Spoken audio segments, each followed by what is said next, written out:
Finally మా బట్టలన్నీ సర్దుకొని మా అమ్మ వాళ్ళ ఇంటికైతే వెళ్ళిపోతున్నాం. ఆడపిల్లలకి ఎన్ని ఉన్నా, ఎన్ని ఇచ్చినా సరే, ఎంత పెద్ద ఇల్లు అత్తవారి ఇంటిదైనా సరే, అమ్మ వాళ్ళది ఎంత చిన్న ఇల్లు అయినా సరే అక్కడికే వెళ్ళాలనిపిస్తుంది. ఎవరికైనా సరే అంతే, నాకే కాదనమాట. ఇంకా మా అమ్మ వాళ్ళ ఇంటికి వెళ్తున్నామంటే చాలా హ్యాపీగా అనిపించింది. నేనైతే వెళ్ళి ఆల్మోస్ట్ 6 మంత్స్ అయిపోయింది. ఇంకా అలా వెళ్దామని చెప్పేసి అందరం అయితే కార్లో అయితే కూర్చుండిపోయాం. బట్టలన్నీ సర్దుకున్నాం. ఇంక ఈవినింగ్ ఫంక్షన్ కూడా ఉంది.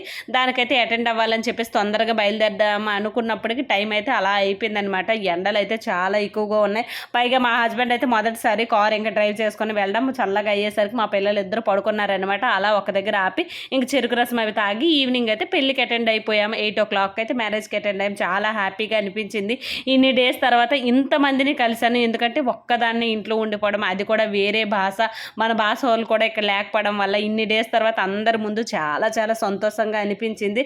సో వీడియో నచ్చితే లైక్, షేర్ అండ్ సబ్స్క్రైబ్ చేయడం మాత్రం మర్చిపోకండి. Thank you. Bye bye.